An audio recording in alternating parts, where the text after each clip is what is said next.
Hi everyone, my name is Carchester M. Gatdula and this is my reflection about the movie Wall-E. After watching Wall-E, sobrang dami kong na-realize. The story is about a small robot left alone on Earth, cleaning trash for hundreds of years. Nakita ko kung gaano kahirap ang kalagayan ng ating mundo kasi napapabayaan na natin. The biggest lesson for me is a simple. We must take care of our Earth. Kung patuloy tayo magtatapon ng basura kahit saan at hindi mag-alaga ng kalikasan, baka dumating ang araw na wala na tayong matira, gaya ng nasa video. Also, Wall-E taught me that even small things matter. Kahit simple lang ang gawain, kung gagawin mo ng tapat at may pagmamahal, malaki ang maitutulong nito.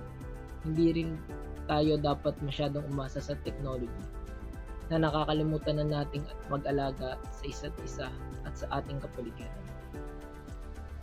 Let's start caring for our home now. Huwag na nating hintayin na masira pa lahat. Simulan natin sa maliit na bagay tulad ng tamang pagtatapon ng basura. 1. What environmental problems cause humans to abandon Earth, and how did technology contributes to both the problem and the solution?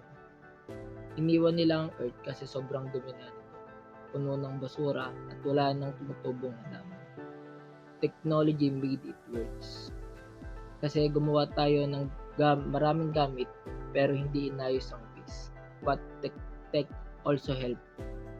Robots like Wall-E clean up and if found proof na pwede papalaguin ako. 2. Describe Wall-E's personality. What human characteristic did he demonstrate despite of being wrong? Si Wall-E ay mabait, masipag at matyaga. Kahit robot siya, parang tao rin, nalulungkot mag-isa. Kapag mag-isa, marunong mag-alaga at magmahal kay Eve, at hindi sumusuko kahit mahirap. 3. What was Eve's primary mission?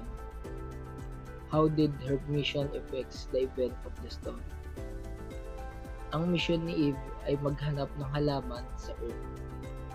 Nang makuha niya yung halaman kay Wall-E, doon na na-trigger ang mission niya. Kaya bumalik ang ship sa Earth at nabigyan ng pag-asa ang lahat. 4. How does the movie portray the relationship between humans and technology? Do you think this portrayal is realistic? Why or why not? Pinakita na masyado na tayong umaasa sa technology. Technology na ang gumagawa ng lahat, kaya tinatamad na tayo. Yes, realistic kasi para tayong nakadepende na sa gadget. Minsan nakakalimutan na nating gumalaw at mag-isip. 5. What are positive and negative effects of relying too much on automation and artificial intelligence as shown in the movie? Positive. Mas madali at mabilis ang trabaho. Matutulungan tayong sa mahirap na gawain. Negative. Nagiging tamad tayo, humihina ang katawan, at hindi marunong mag-isip o gumawa ng sariling desisyon. 6.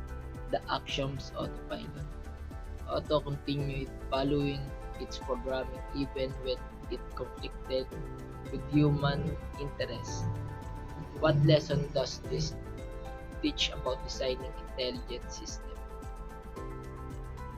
Machines should not just follow order blindly, lalo na kung nakakasama na ito. Tao pa rin dapat ang may control. Technology exists to help us, not to against us.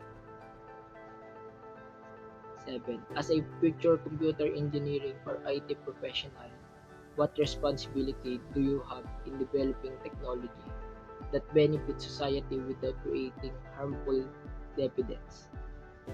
Dapat gumawa tayo ng technology na tumutulong lang, hindi papalit sa tao. Siguraduhin na safe at kontrolado pa rin ng tao, isipin laging makakatulong ba talaga ito o magiging dahilan para mas lalong tamarin ang tao.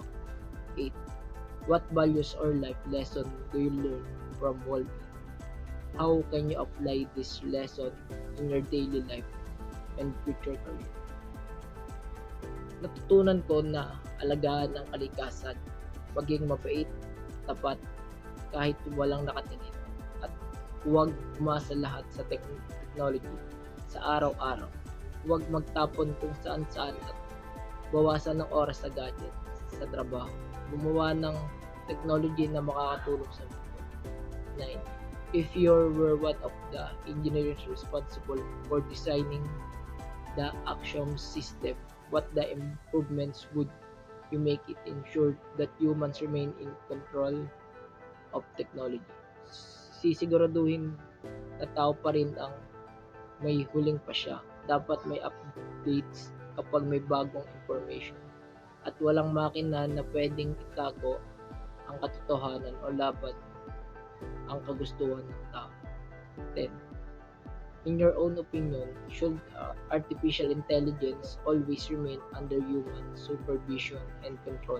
Explain your answer using examples from the movie and real-world technology. Yes, dapat laging bantay at kontrolado ng tao. Sa movie, si Otto lumalaban kahit walang nagbabantay. Sa totoong buhay, pwede ring magkamali o maabuso ang AI.